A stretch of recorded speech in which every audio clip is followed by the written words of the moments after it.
दर्शकवृन्द नमस्कार। कार्यक्रम स्वस्थ जीवनको आजको नयाँ श्रृङ्खलामा यहाँलाई हार्दिक स्वागत छ। आज पनि स्वास्थ्य सम्बन्धी विभिन्न जानकारीहरू लिएर हामी उपस्थित भइसकेका छौँ। यो कार्यक्रम एनटिभी प्लस, एनटिभी कोहलपुर र एनटिभी इटहरीबाट हरेक दिन फरक फरक समयमा यहाँहरूले हेर्दै आउनुभएको छ। नेपाल सरकार स्वास्थ्य तथा जनसङ्ख्या मन्त्रालय, राष्ट्रिय स्वास्थ्य शिक्षा, सूचना तथा सञ्चार केन्द्र र नेपाल टेलिभिजन बीचको सहकार्यमा निर्माण एवं प्रसारण हुने गर्छ यो कार्यक्रम, जहाँ हामी स्वास्थ्य सम्बन्धी विशेष गरी जानकारीमूलक सामग्रीहरू बढी प्रस्तुत गर्ने गर्छौँ अनि केही नयाँ नयाँ खबरहरू छन् स्वास्थ्यको क्षेत्रमा भने ती पनि प्रस्तुत गर्ने गर्छौँ। समृद्ध नेपाल सुखी नेपाली हामीले भनिरहेको, हामीले पछिल्लो समयमा अङ्गीकार गरिरहेको एउटा राष्ट्रिय आकाङ्क्षा समृद्धि, खुसी, सुख हामी खोजिरहेका छौँ। त त्यसको लागि धेरै कुराहरू आवश्यक हुन्छन्। त्यसको लागि आर्थिक उन्नति मात्रै भएर पुग्दैन, हरेक नागरिकको स्वास्थ्य पनि राम्रो हुनुपर्छ। त्यसैले गर्दा नेपालको संविधानको मौलिक हकमै स्वास्थ्य सेवालाई राखिएको छ।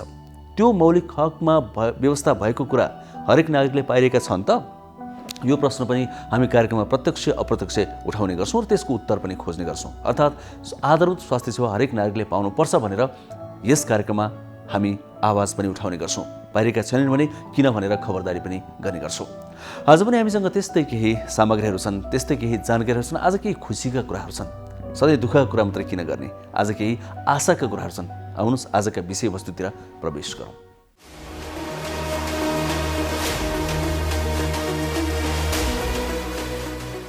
दर्शकवृन्द, जब संसारमा कोरोना भाइरसको सङ्क्रमण बढ्दै गयो तब हरेक देशले आफ्नो हिसाबले यसको नियन्त्रण र रोकथामका लागि पहलहरू गर्दै रहे। त्यसै क्रममा नेपाल सरकारले पनि आफ्नो ठाउँबाट पहल गरिरह्यो।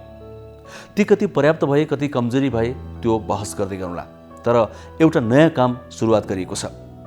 देशभरिका सबै स्थानीय तहमा कम्तीमा पनि 5 बेडको अस्पताल निर्माण गर्ने भनेर सरकारले जुन योजना बनाएको छ, त्यसै अनुरूप गएको सोमबार 396वटा अस्पतालको शिलान्यास गर्ने कार्यक्रम रहेको थियो। त्यसमा 309वटा आधारभूत अस्पतालको शिलान्यास गरिएको छ र 3वटा प्रदेशमा सर्वरोग अस्पताल पनि शिलान्यास गरिएको छ। यिनीहरूको निर्माण 2 वर्षभित्र सम्पन्न गर्ने लक्ष्य लिएको छ। त्यसको लागि बजेट पनि विनियोजन भएर स्थानीय तहमा पठाइसकिएको छ। यस विषयमा विशेष सामग्री आज हामी प्रस्तुत गर्छौँ, किनभने यदि साँच्चै 2 वर्षभित्र यी अस्पताल निर्माण भयो भने यो एउटा युगान्तकारी कदम हुनेछ। त्यसैले गर्दा आजको कार्यक्रममा हामी यसैसँग सम्बन्धित विभिन्न सामग्री प्रस्तुत गर्दैछौँ। आउनुहोस् आजको यो सामग्रीतिर प्रवेश गरौँ।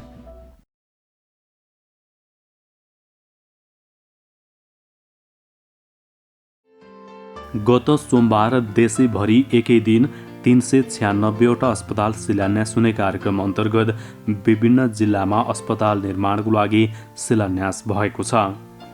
देशभरका सबै स्थानीय तहसम्म स्वास्थ्य सेवा पुर्याउने सरकारको योजनाअनुसार 300 भन्दा धेरै अस्पताल निर्माण सुरु भएको छ।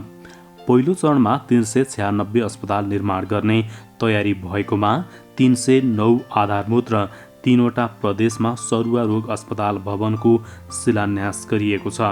स्थानीय तहका आधारभूत अस्पतालसँगै 3वटा प्रदेश अस्पताल भवनको पनि शिलान्यास गरिएको छ। निर्माण आरम्भ भएको यो अस्पताल यहाँहरूले समयमै सम्पन्न गर्नुहुनेछ। यद्यपि निर्माण सम्पन्न गर्नका लागि यहाँलाई 2 वर्षको समय उपलब्ध छ। तर 2 वर्षको समय नलगाइकन वर्षको 1 वर्षभित्र यो भवन निर्माणको काम सम्पन्न गर्नुहुनेछ। र यो भवन निर्माण गर्दा एक ठाउँ भवन निर्माण गर्ने मात्रै होइन, एउटा पूर्वाधार निर्माणका दृष्टिकोणले गुणस्तर सुनिश्चित हुने गरिकन र अहिलेको आवश्यकतालाई पुरा गर्ने त्यस प्रकारको भवनको रूपमा यो रहनेछ भनेर म अपेक्षा गर्न चाहन्छु। खास गरी निर्माणका सन्दर्भमा 3टा पक्षमा हामीले ध्यान दिनुपर्छ। प्रक्षेपित लागतमा निर्माण गर्न सकियोस्, गुणस्तरीय रूपमा निर्माण गर्न सकियोस्, निर्धारित समय वा सोभन्दा अगावै निर्माण गर्न सकियोस्। यस हिसाबले यहाँले ध्यान दिनुहुनेछ भनेर म अपेक्षा गर्न चाहन्छु। देशका 396 पालिकाहरूमा एकसाथ हामीले भवन यो अस्पताल 500, 1000 र 1500 का पालिका स्तरका आधारभूत अस्पतालहरूको शिलान्यास गर्ने कार्यक्रम तय गरेका थियौँ। पालिकाहरूमा शिलान्यासको कार्यक्रम करिब सम्पन्न भएका छन्। संविधानले जसरी नागरिकलाई स्वास्थ्यको अधिकारलाई मौलिक अधिकारको रूपमा परिभाषित गरेको छ, त्यो नागरिकहरूको बाँच्ने हकलाई, यो मौलिक हकलाई सहज ढङ्गले उपभोग गर्न सक्ने, जनताको स्वास्थ्यको सुरक्षा, स्वास्थ्यको सुनिश्चित गर्ने, स्वस्थ जीवनको सुनिश्चित गर्ने यस अभियानमा योगदान गर्छ भन्ने मलाई लाग्दछ। हामी यहाँलाई म यो पनि जानकारी दिन चाहन्छु, हामीले केवल पालिकाहरूमा यो आधारभूत अस्पतालहरूको निर्माण मात्रै गरिरहेका छैनौँ। यहाँलाई म यो पनि जानकारी दिन चाहन्छु, हामी यो सँगसँगै 7वटा प्रदेशमा 50-50 शय्याका सरुवारोग अस्पतालहरू पनि निर्माण गर्दैछौँ।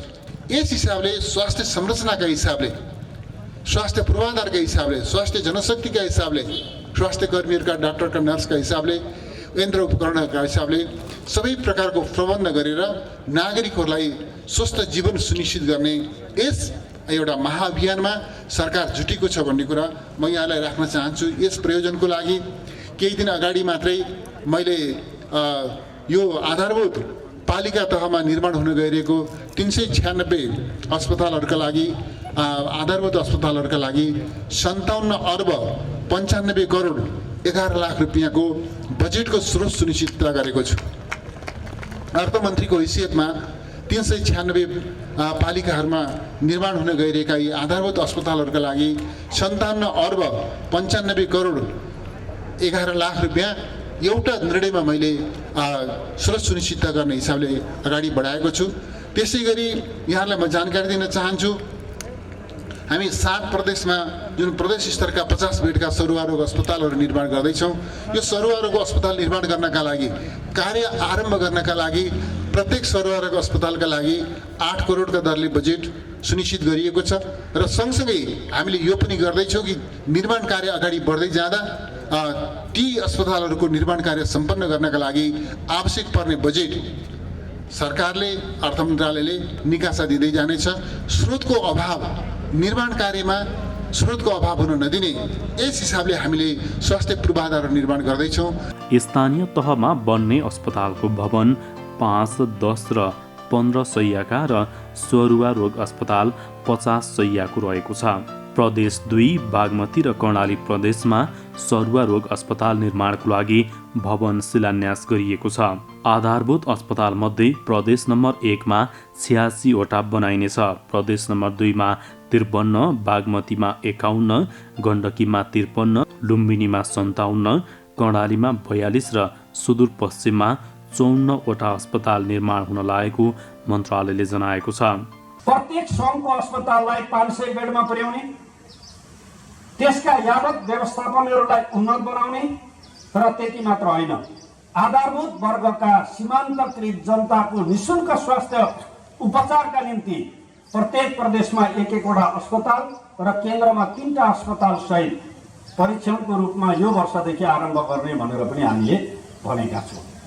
मलाई लाग्छ त्यो व्यवस्था स्वाभाविक छ कि सङ्घीय अस्पतालहरूबाट नै हामीले त्यसको सुरुवात गर्नेछौँ। हामीले 396 वटा अस्पतालहरू शिलान्यास गर्ने कार्यक्रमको उद्घोष गरेका छौँ।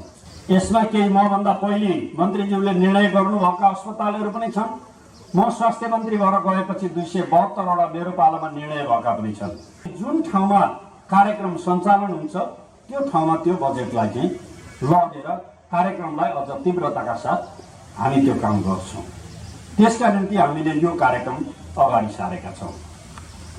तब 5 बेड, 10 बेड र 15 बेडको अस्पताल बनाउनका निम्ति कतिपय ठाउँमा जग्गाहरूको समस्याको कारणले पनि बनेका छैनन्।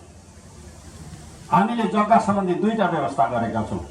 एउटा पहाडमा 9 रोपनी, तराईमा हामीले 14 कट्ठा भनेर जुन व्यवस्था गरेका छौँ त्यो एकमुष्ट एकै ठाउँमा नभएर पनि कतिपय ठाउँमा अस्पतालहरू निर्माण भएका छैनन्। 753 मध्ये 396 पालिकाहरूमा शिलान्यासको कार्यक्रम एकसाथ सम्पन्न भइरहेको छ, एउटा अभियानको रूपमा। मलाई लाग्छ दक्षिण एसियामा यो कार्यक्रम पहिलो र यसलाई सफलतापूर्वक सञ्चालन गर्नको लागि नेपाल सरकार प्रतिबद्ध छ। हामीलाई थाहा छ यसमा हामीले स्थानीय पालिकालाई यस मानेमा केन्द्रबिन्दुको रूपमा अगाडि बढायौँ। हाम्रो संविधान अनुसार स्थानीय तहलाई असाधारण अधिकार प्राप्त छ। असाधारण अधिकार असाधारण काम गर्नको लागि नै दिइएको हो। संविधानले त्यसरी परिकल्पना गरेको हो। असाधारण अधिकार प्राप्त संस्थाहरूले असाधारण काम गरेर जनतासँग नजिकिएर सबभन्दा नजिकको संस्था भएको हिसाबले यसले देशव्यापी हरेक पालिकाहरूमा जुन यो कार्यक्रम भइरहेको छ यो राजनीतिभन्दा पर कोभिड-19ले विश्वलाई जुन चुनौती दिएको छ, विश्व जनमत एक ढङ्गले प्रभावित भएका छन् र कहिलेकाहीँ सत्ता र सम्प्रभुताका कुराहरू गर्दाखेरि प्राकृतिक सत्ता र सम्प्रभुताले सबैलाई नजिक ल्याउने रहेछ। हिजोसम्म विवादित रहेका देशहरू, युरोपका कतिपय देशहरू कोभिड-19 को विरुद्धमा एकजुट भएर लड्न अगाडि बढिरहेका छन्। संकटले कहिलेकाहीँ एक बनाउनेछ। यद्यपि यो अप्रिय हो। संकट आउनु आफैमा राम्रो होइन। अर्थ मन्त्रालयले आधारभूत अस्पताल निर्माण गर्न 57 अर्ब 97 करोड रुपियाँ बराबरको स्रोत सुनिश्चित गरेको छ। मन्त्रालयले अस्पताल निर्माण गर्न 6 अर्ब 12 करोड 26 लाख रुपियाँ स्थानीय तहमा पठाइसकेको छ। 7 प्रदेशमा सरुवा रोग नियन्त्रणको लागि 50-50 शय्याको अस्पताल निर्माणको प्रारम्भिक कार्य अघि बढाउन 56 करोड रुपियाँ व्यवस्था गरिएको छ। नेपालको संविधानमा स्वास्थ्य सम्बन्धी हकलाई मौलिक हक अन्तर्गत राखिएको छ, जस अनुसार प्रत्येक नागरिकलाई स्वास्थ्य सेवामा समान पहुँचको हक सुनिश्चित गरिएको छ। स्वास्थ्य क्षेत्रमा राज्यको लगानी वृद्धि गरी स्थानीय तहमा अस्पताल निर्माणलाई युगान्तकारी कदम मानिएको छ। चालु आर्थिक वर्षको नीति तथा कार्यक्रममा सरकारले स्थानीय तहमा 5, 10 र 15 शय्याको अस्पताल, 7 वटै प्रदेशमा सरुवा रोग अस्पताल सञ्चालन गर्ने जनाएको थियो। 753 स्थानीय तहमध्ये अस्पताल नभएकाको सङ्ख्या 649 छ। बाँकी स्थानीय तहमा अस्पताल निर्माण गर्न आगामी वर्ष बजेट व्यवस्थापन गरिने स्वास्थ्य तथा जनसङ्ख्या मन्त्रालयले जनाएको छ। जिल्ला अस्पतालबाट प्रभाग गरिँदै आएको स्वास्थ्य सेवा गाउँपालिका स्तरमै उपलब्ध गराउन प्रयास सुरु गरिएको मन्त्रालयले जनाएको छ।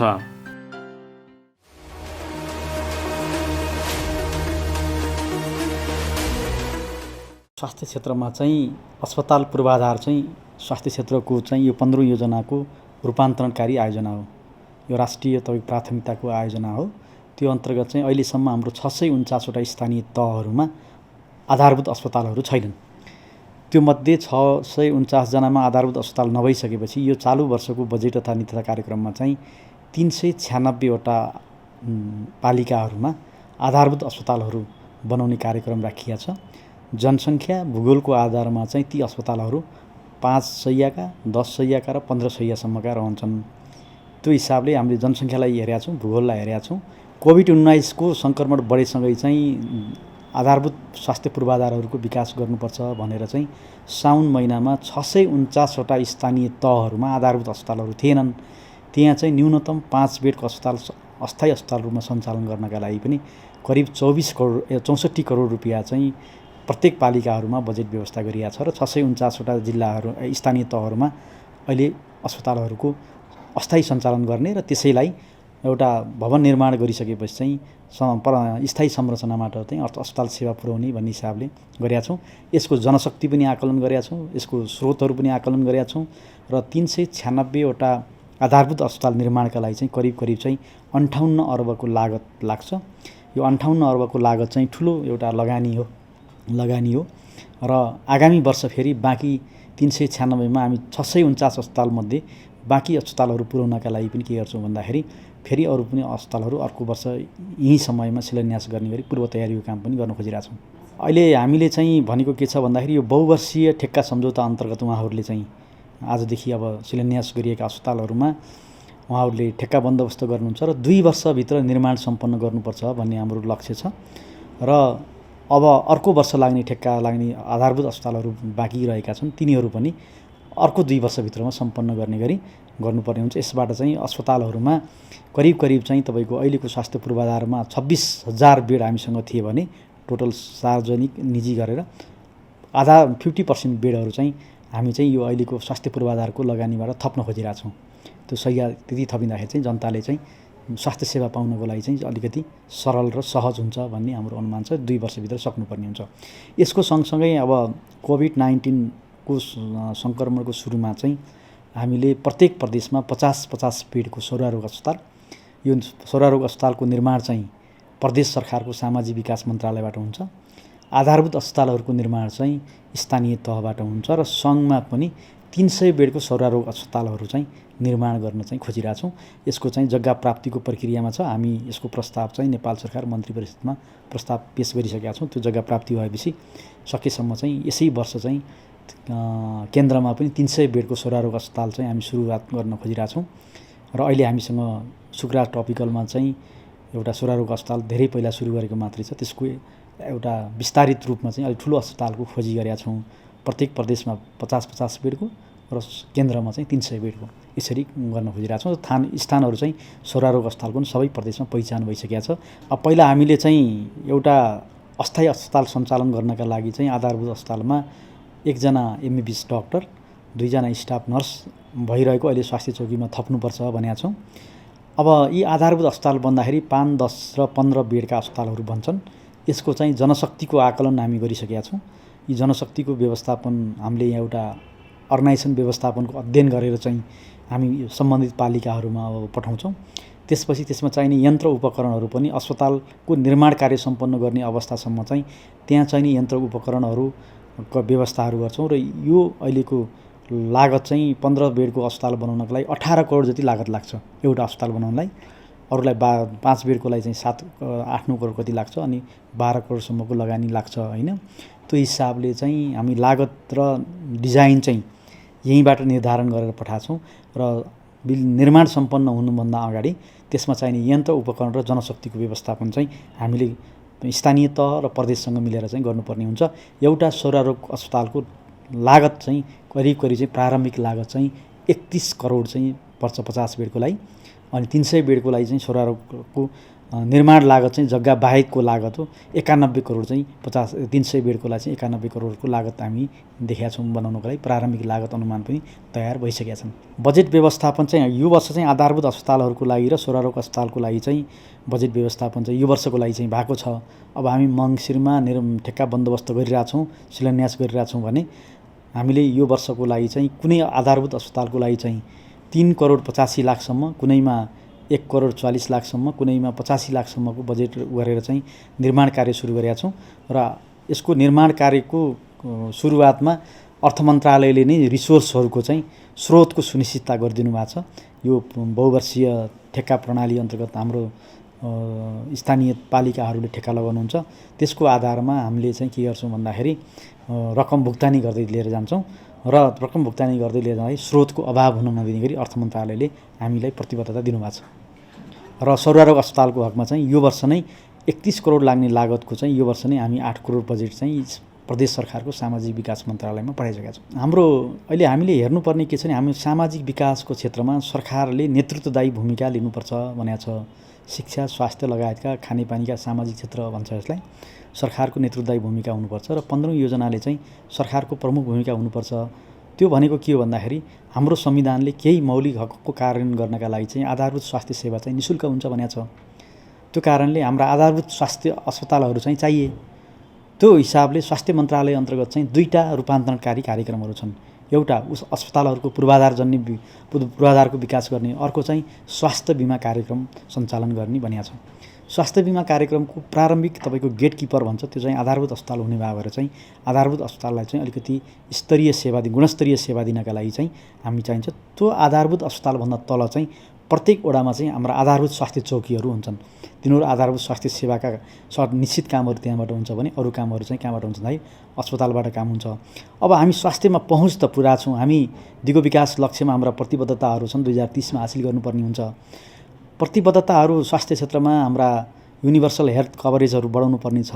स्वास्थ्यलाई पहुँचबाट चाहिँ गुणस्तरमा अब रूपान्तरण गर्नुपर्ने छ। हाम्रा उपलब्धिहरूलाई चाहिँ गुणस्तरीय स्वास्थ्य सेवाका लागि चाहिँ हाम्रा प्रारम्भिक तपाईँका अस्पतालहरू नै अलिकति गुणस्तरीय बनाउन सकियो भने त्यसबाट चाहिँ पहिलो बिरामीको उपचार चाहिँ स्वास्थ्य चौकीमा हुन्छ, त्यसपछि आधारभूत अस्पतालमा हुन्छ पालिकाको केन्द्रमा रहेको, त्यसपछि कहाँ हुन्छ भन्दाखेरि जिल्ला अस्पताल हुनसक्छ होला, त्यसपछि प्रादेशिक अस्पतालहरू हुन्छन्, त्यसपछि सङ्घको अस्पतालहरू हुन्छन् र त्यसपछि चाहिँ के हुन्छ भन्दाखेरि हाम्रो केन्द्रीय अस्पतालको रूपमा चाहिँ वीर अस्पताललाई चाहिँ एउटा रिफरल अस्पतालको रूपमा राखिएको हुन्छ। त्यहाँ चाहिँ बिरामीहरूको आवश्यकता अनुसार चाहिँ रिफरल हुँदै उपचारको प्रणाली चाहिँ सुनिश्चित गर्नका लागि चाहिँ जरुरी छ।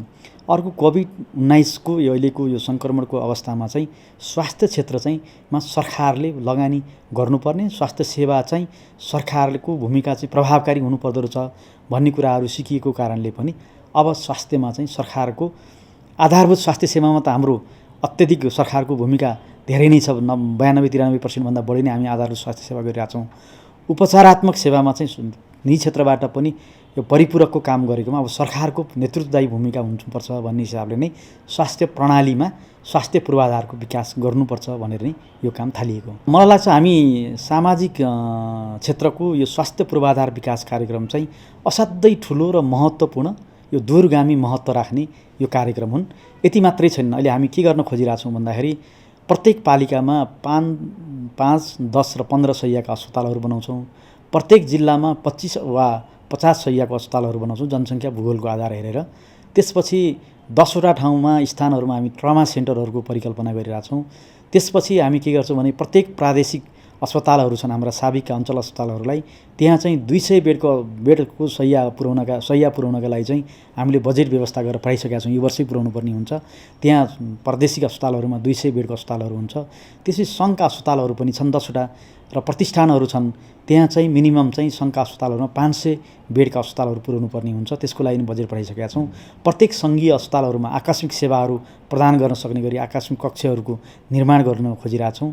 र त्यसपछि चाहिँ हाम्रो केन्द्रीय अस्पतालको रूपमा रहेको वीर अस्पताललाई चाहिँ करिब हामी अब चाहिँ अहिले हामीसँग 350 बेड छ भने त्यसलाई हामी फागुनदेखि चाहिँ अर्को 505 बेड थपेर चाहिँ त्यसलाई करिब अहिले तत्कालै तपाईँको 900 बेडको हाराहारी पुर्याउने र त्यसलाई अलि विस्तारित सेवा अन्तर्गत चाहिँ अलि ठुलो अस्पतालको रूपमा विकास गर्नका लागि त्यहाँ पनि लगानी गर्ने हामी प्रयास गरिरहेछौँ। यसरी अस्पतालहरूको संरचना चाहिँ आधारभूतदेखि तपाईँको जिल्ला अस्पताल हुँदै विशिष्टीकृत अस्पतालसम्म र रिफरल अस्पतालको रूपमा वीर अस्पतालसँग जोड्न चाहिँ खोजिएको छ।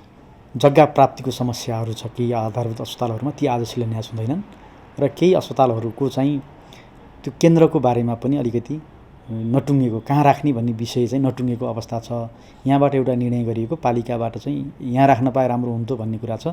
त्यसलाई हामीले कसरी सहजीकरण गरेका छौँ भन्दाखेरि यो बहुवर्षीय कार्यक्रम भएको हुनाले गाउँ कार्यपालिकाको निर्णयले तपाईँको के हुन्छ भन्दाखेरि जिल्ला समन्वय समितिको सिफारिस आयो भने हामी स्थान परिवर्तनको कुराहरू गर्छौँ।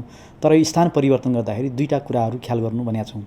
जग्गा प्राप्ति चाहिँ सहज रूपमा हुनु पर्यो, जग्गामा लगानी गर्नुपर्ने अवस्था गाउँपालिकाको नहोस् र सकेसम्म जनसङ्ख्या र भूगोल हेरेर चाहिँ पहुँच कहाँ उपयुक्त छ त्यो ठाउँमा आयो भने गाउँ कार्यपालिकाको निर्णय र जिल्ला समन्वय समितिको सिफारिसमा केही अस्पतालहरूको यो विवाद चाहिँ निरूपण गर्ने प्रक्रियामा हामी मान्य मन्त्रीबाट निर्णय भएको छ। यो नीतिगत निर्णयको आधारमा हामी स्थानहरू परिवर्तन गर्नुपर्ने छ। केही अस्पतालहरूको आधारभूत अस्पतालहरूको जग्गा प्राप्तिको विषयहरू छ।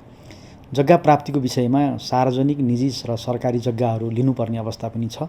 जग्गाको अभावले त्यो चाहिँ पालिकाहरूले प्रमुख जिल्ला अधिकारीको संयोजकत्वमा एउटा समिति छ, सरकारी जग्गाहरू, सार्वजनिक जग्गाहरू, प्रति जग्गाहरू लिजमा दिने, त्यो समितिबाट जग्गा सिफारिस भएर आयो भने नेपाल सरकारले त्यो जग्गा पालिका अस्पतालहरूको लागि अथवा आधारभूत अस्पतालहरूको लागि जग्गा उपलब्ध गराउनको लागि चाहिँ नेपाल सरकार मन्त्री परिषदबाट चाहिँ माननीय भूमि सुधार मन्त्रीज्यूले निर्णय गर्ने गरी चाहिँ अधिकार प्राप्त भएको छ। ती चाहिँ जिल्लाबाट प्राप्त भएका मागहरू चाहिँ हामी सङ्घीय मामिला मन्त्रालय मार्फत प्राप्त हुने मागहरू चाहिँ भूमि सुधार तथा गरिब निवारण मन्त्रालयमा पठाउँछौँ र त्यहाँ पठाइसकेपछि उहाँ मन्त्रीज्यूले निर्णय गरेपछि जग्गा प्राप्ति हुन्छ र सकेसम्म चाहिँ हामी 396 अस्पतालहरू चाहिँ म स्थानीय तहका प्रमुखज्यूहरूलाई अनुरोध गर्न चाहन्छु कि उहाँहरूले जग्गा प्राप्ति गर्ने र पालिकाको अस्पताल राख्ने ठाउँ निश्चित गर्ने काम चाहिँ यो एक हप्ताभित्र हामीले सक्दिन पाइयो भने यो मङ्सिर महिनाभरि नै हामी ठेक्का प्रक्रिया अगाडि बढाउन सकियो भने 2 वर्षभित्र सरकारले अपेक्षा गरे अनुसार चाहिँ निर्माण सम्पन्न गर्न सकिन्छ। यसको लागि स्रोतहरू सुनिश्चित भएका छन्। यहाँहरूले चाहिँ बहुवर्षीय ठेक्का प्रणाली अन्तर्गत चाहिँ ठेक्का लगाउनु होला। डिजाइन हामीले गरिसकेका छौँ। त्यो डिजाइन चाहिँ स्थानीय जग्गाको आधारमा मिलाउनु पर्ने हुन्छ र लागत अनुमान पनि मोटो रूपमा हामी तयार गरेका छौँ। त्यो रिफरेन्स लिएर लागत अनुमानको आधारमा जिल्ला लागतको दर रेट राखेर यहाँहरूले ठेक्का प्रक्रिया गर्नुपर्ने हुन्छ। यो पनि यहाँहरूले गरिदिन म विनम्र अनुरोध गर्छु। र स्रोतको हकमा चाहिँ अर्थ मन्त्रालयबाट हामीले प्रतिबद्धता पत्र प्राप्त गरिसकेका छौँ। यहाँहरू ढुक्क भएर चाहिँ यो एउटा निर्माण प्रक्रियामा अगाडि लाग्नुहोस् र यो प्रतिस्पर्धात्मक कार्य पनि हो। जसले छिटो निर्माण सञ्चालन गर्नुहुन्छ, जनताले चाँडै सेवा प्राप्त गर्ने स्रोतको सुनिश्चितता भइसकेका हुनाले चाहिँ पालिका प्रमुखहरूको एउटा कार्यक्षमतामा भएको एउटा विषय पनि हो। यो 2061 सालदेखि यी पालिकाका अस्पतालहरू चाहिँ साबिकको शहरी विकास मन्त्रालयबाट निर्माण गरिँदै आएको थियो। यो पहिलो पटक चाहिँ स्थानीय तहमा वित्तीय स्रोतको हस्तान्तरण गरेर चाहिँ स्थानीय तह नै जवाफदेही भएर यो निर्माण गर्नुपर्छ भनेर यो लामो समयपछि हामीले स्थानीय तहमा वित्तीय हस्तान्तरण गरेर बजेट पठाएका छौँ। यहाँहरू जिम्मेवार भएर यहाँहरूले एकदम गुणस्तरीय रूपमा आफ्नो अस्पतालहरू निर्माण गरेर जनताप्रति उत्तरदायी हुनका लागि चाहिँ नेपाल सरकार स्वास्थ्य तथा जनसङ्ख्या मन्त्रालयको तर्फबाट म हार्दिक अनुरोध गर्न चाहन्छु। हामीसँग एउटा मोनिटरिङ फ्रेमवर्क पनि छ। यसको मोनिटरिङ फ्रेमवर्कको आधारमा यी अस्पतालहरूको निर्माणको हामी अनुगमन गर्छौँ र यसको आधारमा हामीले रकमहरू पठाउने काम गर्छौँ। फेरि गुणस्तरीय काम भएन भने बजेटको सुनिश्चितता भयो भने बजेट नपाउन सकिने सम्भावनाहरू हुन्छ। यसको सामाजिक परीक्षणहरू गर्नुपर्ने हुन्छ।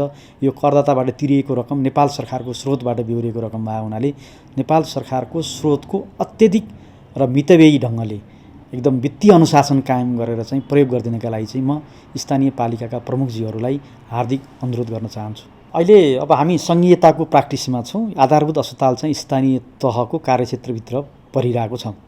हामीले 5, 10 र 15 बेडको एउटा सङ्गठनात्मक अध्ययन प्रतिवेदन प्रारम्भिक सम्पन्न गरेका छौँ। अब हामी नेपाल सरकार अर्थ मन्त्रालयको सहमति लिएर चाहिँ त्यो दायित्व चाहिँ नेपाल सरकारले सशर्त अनुदान अन्तर्गत बिहोर्नु पर्ने भएर चाहिँ अर्थ मन्त्रालयको सहमति लिएर हामी त्यो टेम्प्लेट चाहिँ स्थानीय तहहरूमा पठाउँछौँ।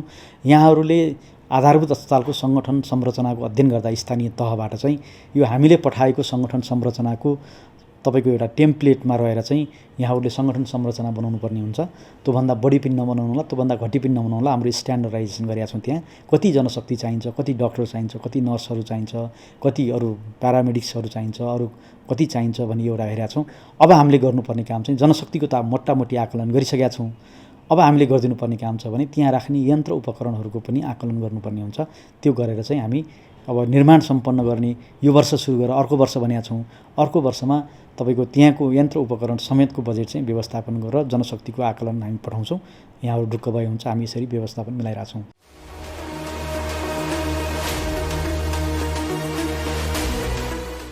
यसका लागि चाहिने मापदण्ड जुन निर्देशिकाहरू छ, भवन डिजाइन लगायतका कुराहरू र विस्तृत विवरणहरू र उहाँहरूलाई चाहिने जति बजेट छ त्यो बजेट चाहिँ अहिले यो आर्थिक वर्षमा पठाइसकिएको छ र केही नपुग्ने बजेटहरू केहीलाई आवश्यक पर्ने चाहिँ अर्को वर्षसम्ममा हामीले कम्प्लिट गर्ने गरी यो भवन निर्माणको कामहरू अथवा यो अस्पतालको भौतिक पूर्वाधारको चाहिँ सम्पूर्ण कुराहरू अर्को वर्षभित्रमा टुङ्ग्याउने गरी कामहरू अगाडि बढेको छ।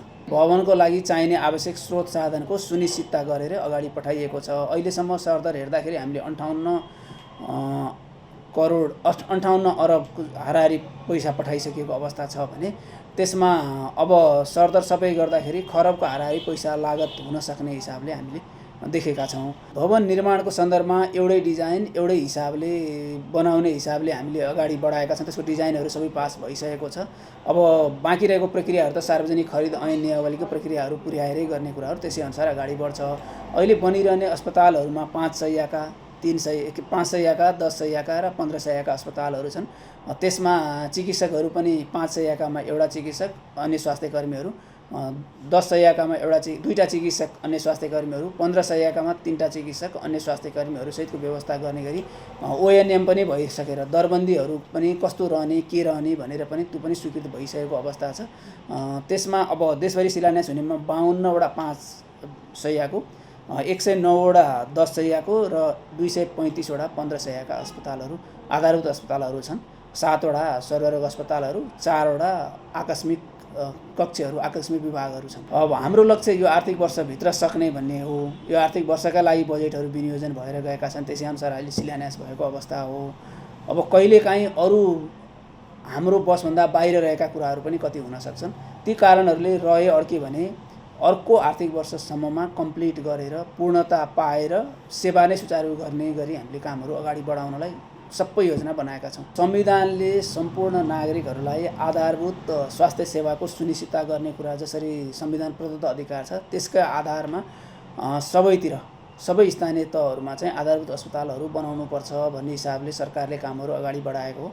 यसरी गर्दै जाँदा पहिचान गर्ने क्रममा 396वटा स्थानीय तहहरूमा चाहिँ कुनै पनि किसिमको त्यसरी अस्पताल नभएको पहिचान भएपछि ती स्थानीय तहहरूमा हामीले अस्पतालहरू बनाउने गरी अगाडि बढाएका हौँ। काम त्यसरी भएको।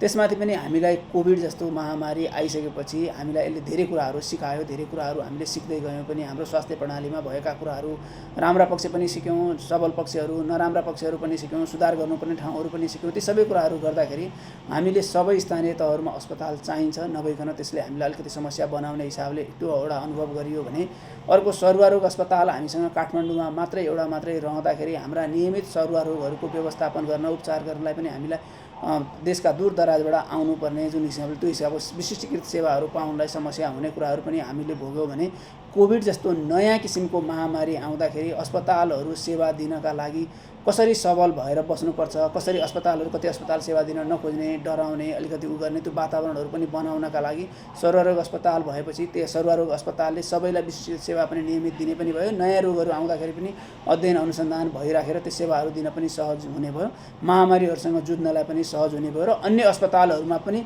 सेवा विस्तार गर्दै गएर उहाँहरूलाई त्यो काम गर्ने वातावरण बनाउनु पर्दाखेरि पनि एउटा रोल मोडेलको रूपमा उहाँहरूले सिकाउँदै अरू अस्पतालहरूलाई पनि सिकाउँदै आफ्नो उसभित्र ल्याउँदै काम गराउँदै गर्नलाई पनि हामीलाई यो सबै आवश्यकता महसुस गरेर हामीलाई कोभिडले पनि सिकाएर हामीले सबै कुराहरू चाहिँ गर्दै गरेका हौँ। यति ठुलो यसलाई चाहिँ हामीले निकै ठुलो यसलाई क्रान्तिकारी कदम भन्न मिल्यो। यसलाई हामीले एकदमै कोसे ढुङ्गा साबित हुने दिनका रूपमा आज शिलान्यास भएको दिनको रूपमा लिन मिल्यो, किनभने यति धेरै ठुलो सङ्ख्यामा अस्पतालहरूको शिलान्यास भएको नथियो, नहुन्छ होला, हामीले सरसरी देख्दाखेरि निकै ठुलो हो। तर यो आज शिलान्यास गरिरहँदा हामीसँग यसका व्यवस्थापनका पक्षहरू, हाम्रा गुणस्तरीय सेवाका सुनिश्चितता कुराहरू, स्वास्थ्य कर्मीहरूलाई सधैँ राखेर काम गराउन सक्ने कुराहरू, स्वास्थ्य उपकरणहरू, औषधिहरूको सधैँ नियमित प्रवाहहरू, समग्र व्यवस्थापनहरू पनि हामीलाई चुनौतीपूर्ण छन्। ती सबै कुराहरूलाई हामीले अहिलेदेखि योजना बनाएर कामहरू गरिरहेका छौँ। यी सबै कुराहरूलाई व्यवस्थापन गर्नलाई आज शिलान्यास गर्दा हामी जति हर्षित छौँ सम्पूर्ण नेपालीहरू यस्तो दिन सुन्न पाउँदा, यस्तो समाचारहरू सुन्न पाउँदा जति खुसी छौँ। हामीलाई भोलि यो व्यवस्थापन गर्दै जाने सेवा गुणस्तरीय बनाउनका लागि तपाईँ हामी आफ्नो स्थानीय तहहरूमा यो सबै सेवालाई सुनिश्चित गर्ने, स्वास्थ्य कर्मीहरूको सुनिश्चितता गर्ने कुराहरूमा तपाईँ हाम्रो खबरदारी, तपाईँ हामीले जनप्रतिनिधिलाई घचाउने कुराहरू, जनप्रतिनिधिहरू प्रत्यक्ष सर्वसाधारणसँग जोडिने कुराहरूमा पनि त्यतिकै महत्त्वपूर्ण छ र भने व्यवस्थापकीय रूपमा कर्मचारीहरूले पनि सबै कुराहरू आर्थिक र यो सामग्रीहरूको सबै व्यवस्थापन गर्नलाई, जनशक्ति व्यवस्थापन गर्नलाई पनि निकै चुनौतीपूर्ण छ। तर यसका लागि हामीले कामहरू आजदेखि गरिरहेका छौँ। सबैको सहयोग साथ भयो भने आज जसरी हामी खुसी छौँ, 2 वर्षपछि हामीले सेवाहरू सबैतिर त्यही रूपमा पाउँदाखेरि आजभन्दा हामी निकै खुसी हुने खालको वातावरण पक्कै हुनेछ। जनशक्तिको व्यवस्थापनको कुरा गर्दा हामीले अघि मैले भनि पनि हालेँ, एउटा चिकित्सक, 2वटा चिकित्सक र 3वटा चिकित्सक गरेर अस्पतालहरूको वर्गीकरण अनुसार अब अस्पतालको वर्गीकरण पनि हामीले रोगको भारको आधारमा, जनसङ्ख्याको आधारमा, स्थानीय मागको आधारमा, स्थानीय क्षमताहरूको आधारमा र रणनीतिक अवस्थितिहरूलाई हेरेर अस्पतालहरूलाई 5 बेड, 10 बेड र 15 बेड बनाएर हामीले त्यसरी क्याटेगोराइज गरेका हौँ। त्यही क्याटेगोराइज अनुसार नै जनशक्तिको व्यवस्थापन पनि त्यसै अनुसार छ। 5 बेडको अस्पताल हुँदा 1 जना चिकित्सक सहित 8 जना स्वास्थ्यकर्मी रहने गरी व्यवस्थापन छ भने अर्को 10 बेडको 10 शय्याको अस्पताल हुँदाखेरि 2 जना चिकित्सक सहित 17 जना स्वास्थ्यकर्मी रहने गरी व्यवस्था त्यसरी गरिएको छ भने 15 शय्याको अस्पताल हुँदाखेरि 3 जना चिकित्सक सहित 27 जना रहने गरी हामीले व्यवस्थापन त्यसरी गर्ने गरेका छौँ। अहिले तत्कालका लागि अब हामीले स्थानीय तहहरूबाटै जनशक्तिहरूलाई करारमा लिने, काममा लगाउने र सङ्घीय प्रदेश तहबाट काजमा कर्मचारीहरू खटाएर व्यवस्थापन गर्दै जाने कुराहरू हुन्छ भने सङ्घीय निजामती सेवा ऐन र प्रादेशिक निजामती सेवा ऐनहरू आउँदाखेरि ती ऐनहरू अनुसार चाहिँ स्थायी कर्मचारीहरूको व्यवस्थापन हुँदै कर्मचारीहरू त्यहाँ परपुरी गरेर सेवाहरू सुचारू हुने खालको व्यवस्थाहरू हामीले गरेका छौँ।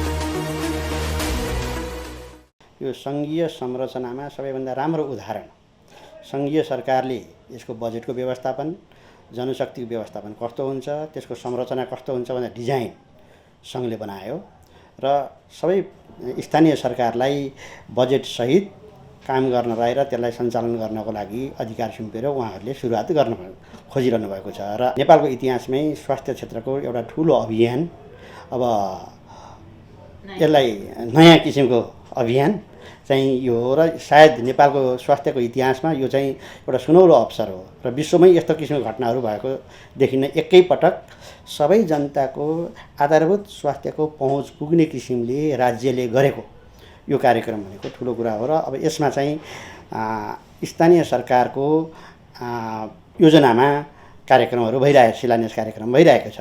जनशक्तिको व्यवस्थापन र बजेटको व्यवस्थापनसहित स्थानीय सरकारहरूलाई आफ्नो बजेट विनियोजन गरेर पठाइसक्यो र यो बहुवर्षीय कार्यक्रम 2 वर्षभित्र सक्ने किसिमको योजनामा पठायो र स्वास्थ्य क्षेत्रमा जनताको सबै सहज पहुँच पुगोस् भन्नको निमित्त सबै पालिकाहरूमा कम्तीमा पनि 5 बेडको अस्पताल, आधारभूत अस्पतालको निर्माण गर्ने, सञ्चालन गर्ने र त्यहाँबाट सेवा प्रदान गर्ने सोच अनुसारको यो अगाडि बढेको छ।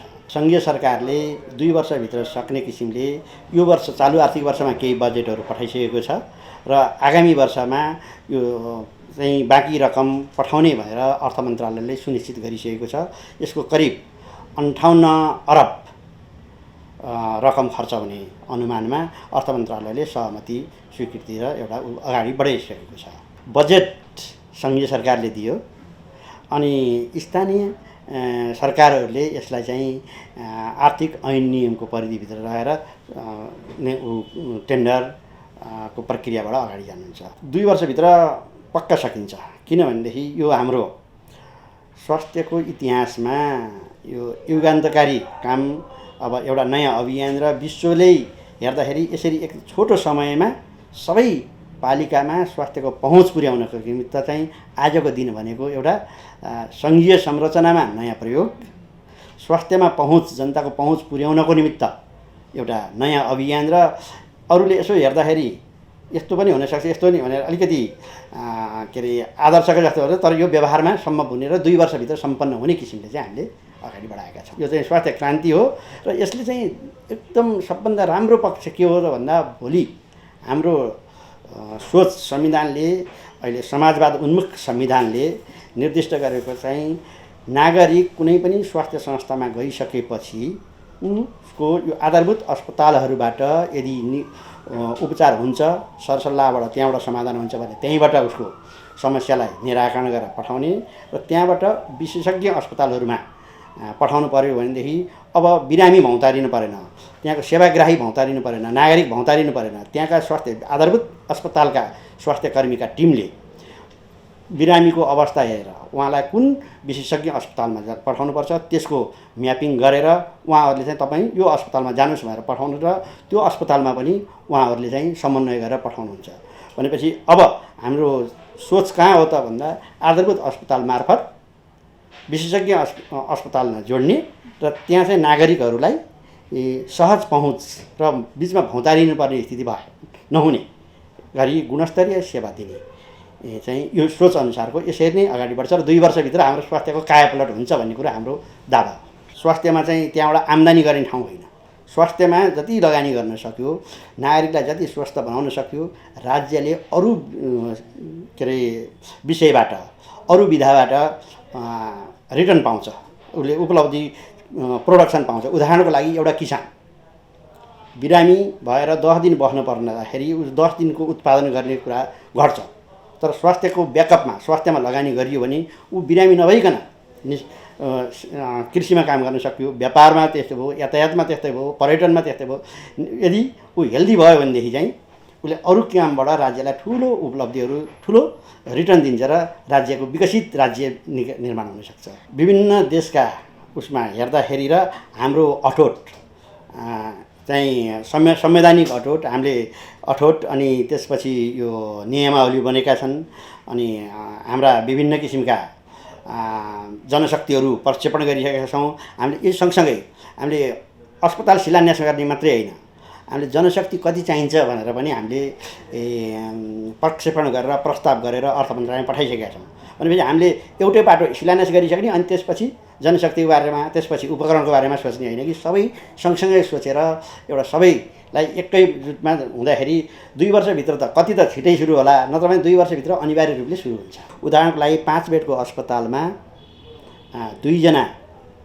1जना मेडिकल अफिसर, 10वटा शय्यामा 2जना मेडिकल अफिसर र 15 शय्याको अस्पतालमा एउटा मेडिकल सुपरिन्टेन्डेन्ट र 2जना मेडिकल अफिसर सहित 5 बेडकोमा 12जना स्वास्थ्य कर्मीको टिम, 10 बेडमा 17जना स्वास्थ्य कर्मीको टिम र 15 बेडमा 27जना स्वास्थ्य कर्मीको टिमले सेवा दिने र यसरी चाहिँ पूर्ण रूपमा कम्तीमा पनि 1,16,825 जनशक्ति चाहिँ यसरी 196 आधारभूत अस्पतालमा आवश्यकता पर्छ भनेर जनशक्तिको पनि प्रक्षेपण हामीले गरिसकेका छौँ। त्यो अनुसार प्रक्रिया अगाडि बढिसकेको छ।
नमस्ते, म डाक्टर निपुञ्ज श्रेष्ठ, बालरोग विशेषज्ञ।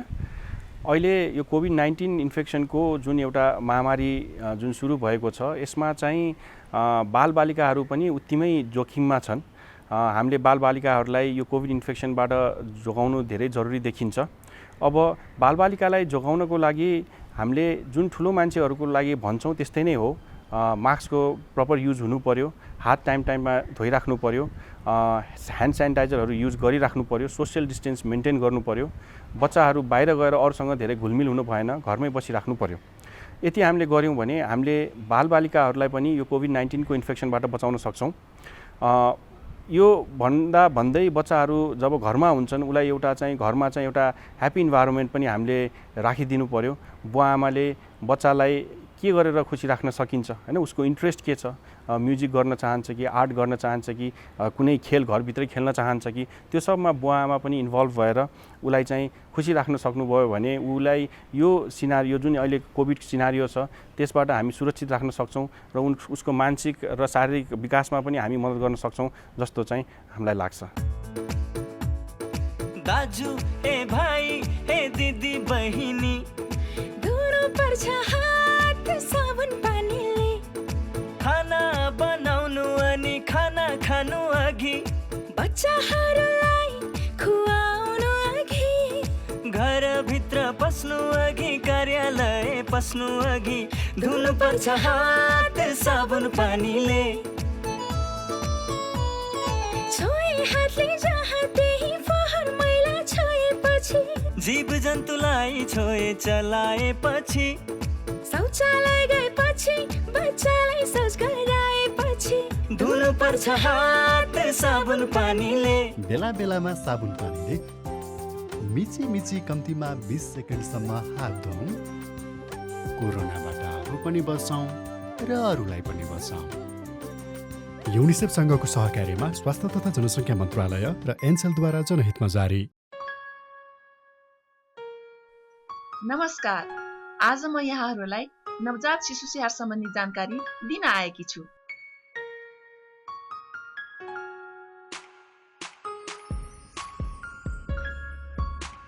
शिशु जन्मेको 1 घण्टाभित्र आमाको बिगौती दुध खुवाउनु पर्छ। शिशुलाई 6 महिनासम्म पूर्ण स्तनपान गराउनुपर्छ। आमाको दुधमा शिशुलाई चाहिने जति पानी भएको हुनाले पानी पनि खुवाउनु पर्दैन।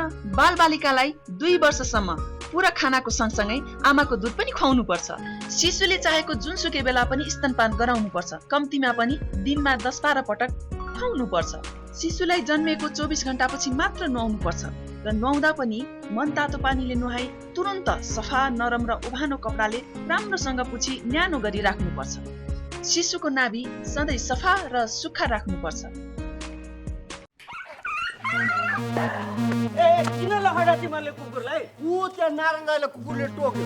ओहो, साउन पानी लिएर आऊ त, छिटै छिटै ल्या। नारायण बाबु, काँटोको कुकुरले। कुकुर हेर्नुहोस् न। ए साउन पानी छिटै ल्याउनु दौडा। कसको कुकुर रहेछ? खोइ टोकेर भाग्यो। भुसिया हो कि? कुकुरले साउन पानी। ल्याउ ल्याउ ल्याउ ल्याउ ल्याउ। कुनै पनि कुकुरले टोक्यो भने 5 मिनेटसम्म साबुन पानीले सफा गर्नुपर्छ। चिनेको वा पालिया कुकुर हो भने 10 दिनसम्म हेर्नुपर्छ। 10 दिनभित्र त्यो कुकुर मर्यो वा हरायो भने तुरुन्तै इन्जेक्सन लाउनुपर्छ। होइन गुरु, कहाँ खोज्नु त्यो कुकुरलाई मैले? यस्तो बेला तुरुन्त अस्पताल जानुपर्छ। हिँडे जाउँ, उठाऊ। ठिक गर्नुभयो। अझ औला, गाला, टाउको, घाँटीमा टोकेको भए त झन् बढी खतरा हुन्थ्यो। अब आत्तिनु पर्दैन, नछुटाइकन भ्याक्सिन लिनुस्, केही हुन्न। रेबिज लाग्यो भने कस्तो लक्षण देखिन्छ डाक्टर साहब? रेबिज लागेपछि पानीदेखि डराउने, थुकिरहने, कराउने हुन्छ। हेर्नुहोस्, रेबिज लागेपछि उपचार हुँदैन। त्यसैले कुकुरले टोकेपछि समयमै रेबिजको भ्याक्सिन लिएमा सजिलै बच्न सकिन्छ। नमस्ते, म डाक्टर विजेश राज घिमिरे, क्यान्सर रोग विशेषज्ञ। म यहाँहरूलाई आज हाम्रो क्यान्सर र कोभिडको बारेमा केही भन्न गइरहेको छु।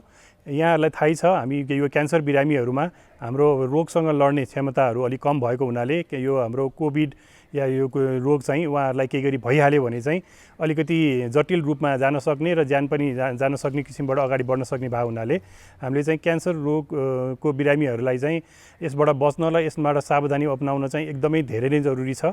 त्यसैले गर्दाखेरि म यहाँहरू सबैलाई, अरूहरूले त सबैले गर्नु नै पर्छ, तर यहाँ क्यान्सर रोगीहरूले चाहिँ र क्यान्सरबाट उपचार गराइरहेका या क्यान्सर लागेर निको भइसकेका बिरामीहरूले चाहिँ यसमा एकदमै नै धेरै याद गर्नुहोला। अर्को कुरा चाहिँ के छ भनेदेखि हामीले अब क्यान्सरको लागि भनेर उपचार गर्नै पर्ने बिरामीहरू जसको लागि चाहिँ हाम्रो अलिक मतलब निको पार्न सकिने खालका रोगीहरू चाहिँ क्यान्सरको उपचारमा आउनलाई एकदम जरुरी छ। कोरोनाकै बिचमा पनि हामीले उपचार दिइरहेका छौँ र यसमा चाहिँ कि यहाँहरू आत्तिनु पर्दैन। हामीले सबै हाम्रो आफ्नो प्रिकसनहरू लिएर उपचार गरि नै रहेका छौँ। तर पनि अब धेरै बिरामीहरू चाहिँ यहाँ के भन्छ क्यान्सरको अब उपचार सकिसकेर जेनरल फलोअपमा या कुनै जरुरी नभइकन पनि हस्पिटल कहिलेकाहीँ फाटाफुट्टा आउने गर्नुभएको छ। उहाँहरूलाई हामी के भन्न चाहन्छौँ भने जरुरी भएमा मात्रै हस्पिटल आइदिनु होला, होइन भने चाहिँ हामी सबैलाई मोबाइलबाट या अरू कुनै माध्यमबाट चाहिँ फोन गरेर अथवा हामीले उहाँहरूलाई यहाँ परामर्श दिन सक्छौँ र सबै चाहिएको मान्छे चाहिँ क्यान्सर उपचारमा आउनु होला, जरुरी पनि छ।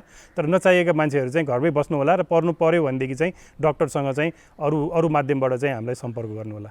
स्तन क्यान्सरले ज्यानै जान सक्छ, त्यसैले लक्षण देखिएमा हेलचक्राइ नगरौँ। स्तनमा भएका कोशिकाहरू असामान्य गरी बढ्दै गई गिर्खा, गाँठागुठी फेला पर्नु, स्तनको आकारमा परिवर्तन आउनु, रगत वा पिप मिसिएको दुध आउनु, मुन्टो गाडिनु, स्तनको कुनै पनि भाग वा मुन्टोमा लामो समयसम्म निको नहुने गरी घाउ आउनु, काखी वा घाँटीमा गिर्खाहरू देखा पर्नु। स्तन क्यान्सर हुन सक्ने यी लक्षण देखिने बित्तिकै स्वास्थ्य संस्थामा गई परीक्षण गराउँ। क्यान्सर रोकथामका लागि धेरै चिल्लो वा बोसोयुक्त खानेकुराहरू नखाउँ, धुम्रपान र मद्यपान नगरौँ। नियमित शारीरिक व्यायाम गरी मोटोपना घटाउँ। बच्चालाई 2 वर्षसम्म नियमित रूपमा स्तनपान गराउँ। 30 वर्षपछि बच्चा जन्माउने वा 40 वर्ष उमेर पुगेका महिलाले अनिवार्य स्तन क्यान्सरको परीक्षण गराउँ। ख्याल राखौँ, सुरुकै अवस्था पत्ता लागेमा स्तन क्यान्सरको उपचार गरी पूर्ण रूपमा निको पार्न सकिन्छ।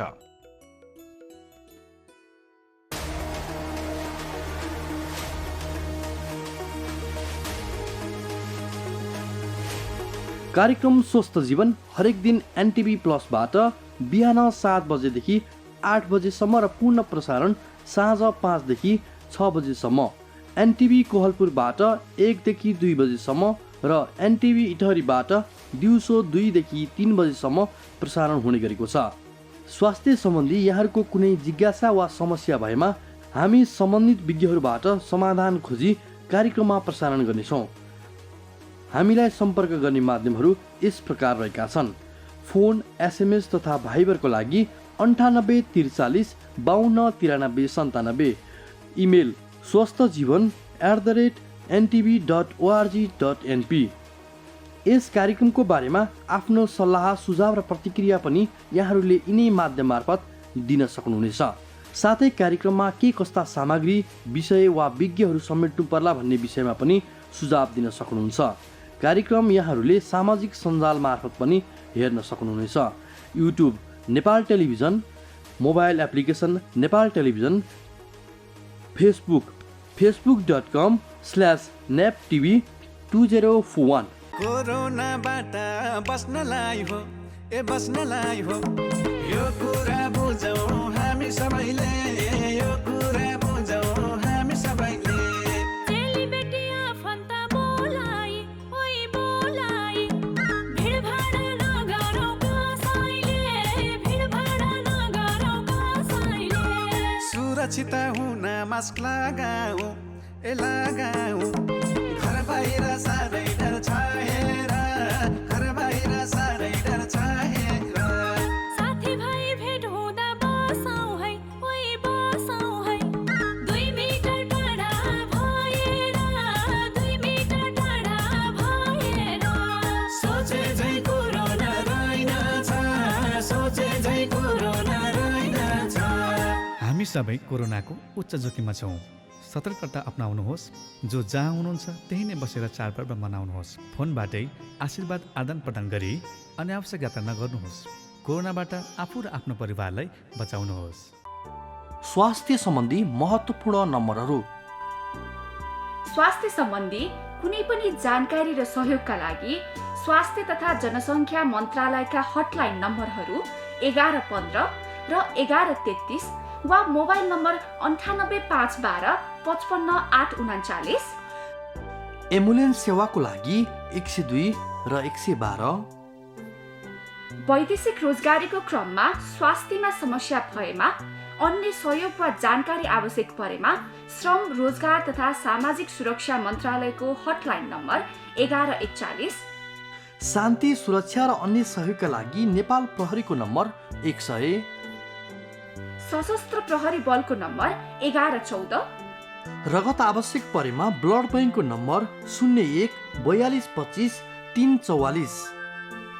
सार्वजनिक हितका लागि नेपाल टेलिभिजन।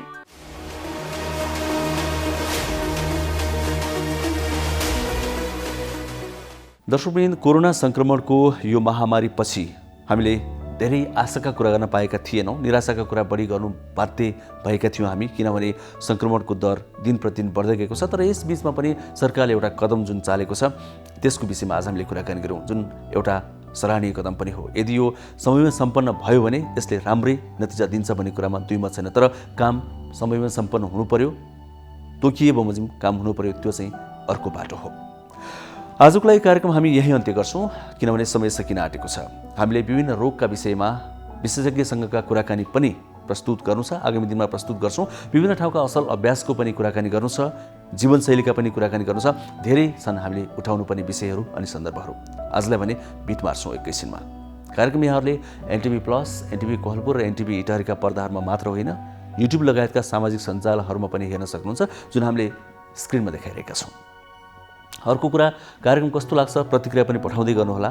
अनि यहाँहरूका कुनै पनि स्वास्थ्य सम्बन्धी समस्या छन् या जिज्ञासा छन् भने ती पनि पठाउनुहोला। टेलिफोनबाट भने पनि हुन्छ, हामीलाई एसएमएस गरे पनि हुन्छ, भाइबर मार्फत पठाए पनि हुन्छ, इमेल गरे पनि हुन्छ। ती ठेगाना पनि हामीले स्क्रिनमा देखाइरहेका छौँ। आउनुहोस्, स्वास्थ्यको विषयमा सबैजना मिलेर अगाडि बढौँ। यसको विषयमा लापरवाही कसैले पनि नगरौँ। विशेष गरी कोरोना भाइरसको यो समयमा जब सङ्क्रमित भइन्छ त्यसपछि मात्रै थाहा हुन्छ त्यसको पीडा। त्यसकारणले गर्दा सकेसम्म सङ्क्रमित नै नहुनुको लागि पहल गरौँ, लापरवाही पटक्कै नगरौँ। हामी यहाँबाट आज पनि यही आग्रह गर्छौँ, जुन आग्रह सधैँभरि गर्ने गरेका छौँ। भोलि आजकै समयमा पक्कै पनि आउँछौँ। हामी सबैजनालाई बिदा दिनुहोस्। हस्त, नमस्ते।